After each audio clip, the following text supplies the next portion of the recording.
Yep, salut à tous. Donc aujourd'hui une vidéo sur le site de Lambitieko dans l'état de Oaxaca, à 25 km environ de la ville de Oaxaca et à quelques kilomètres de Mitla.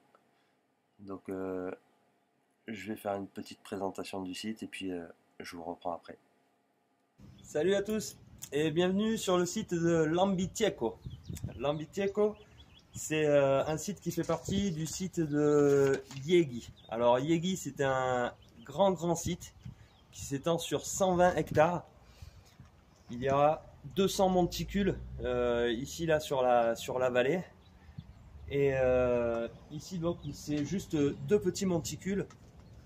Monticule 195 et 190. Donc celui-ci est dédié au dieu de la pluie.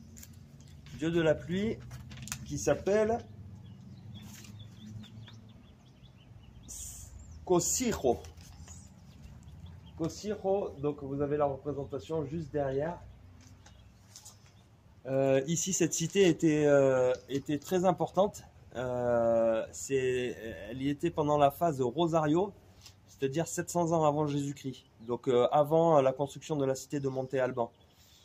Et malgré l'apparition de la cité de Monte Alban, elle a continué à garder une place stratégique dans la région parce qu'ici on produisait le sel.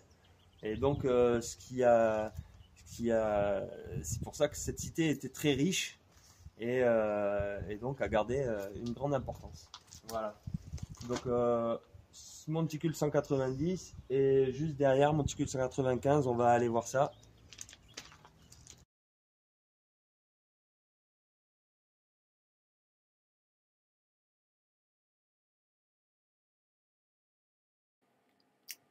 Donc voilà pour la petite présentation du site.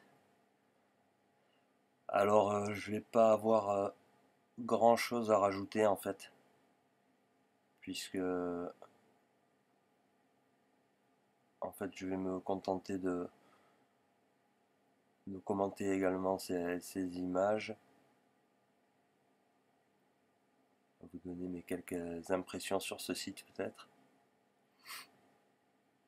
Donc en fait voilà, ce site se situe en bord de route. Alors y a vraiment personne qui enfin pas grand monde qui visite ce site.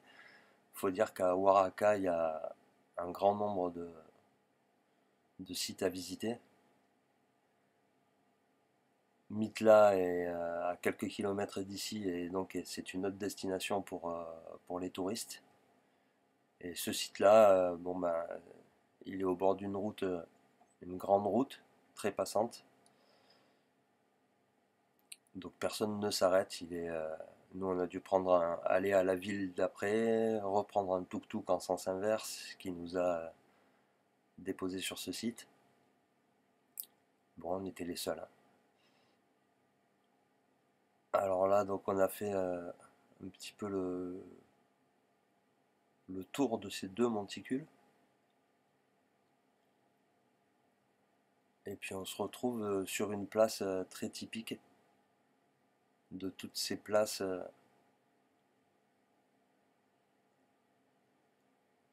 sur ces anciens édifices au Mexique. Donc avec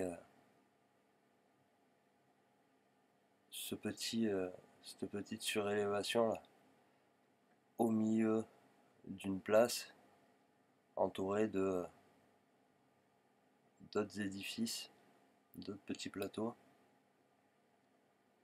Alors souvent dans ces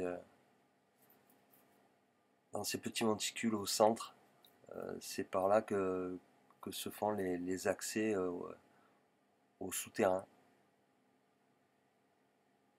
En tout cas sur d'autres sites, c'est ce que j'ai pu constater, à Oaxaca notamment.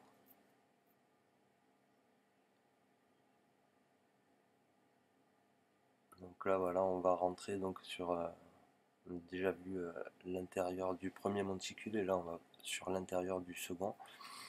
Et donc on voit là toute cette étendue là.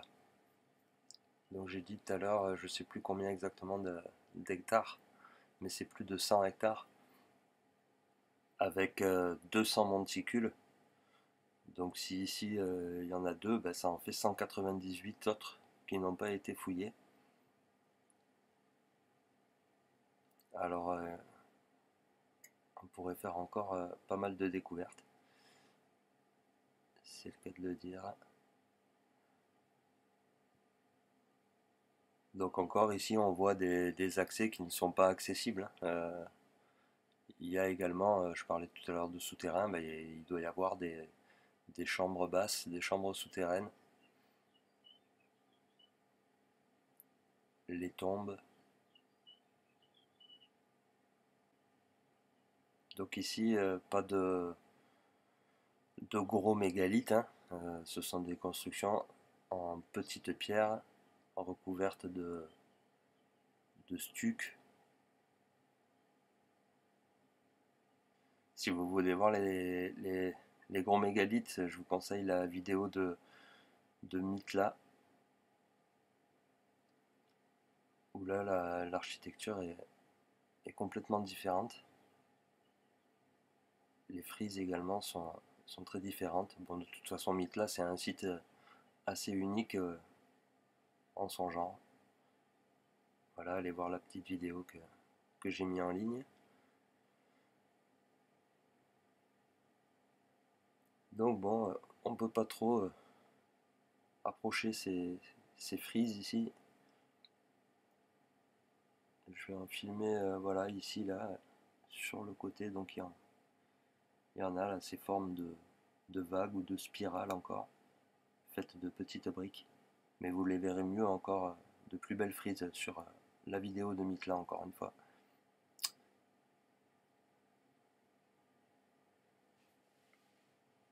Bon, eh ben, je vais vous dire rendez-vous à la prochaine vidéo. Merci à tous, à bientôt. Salut.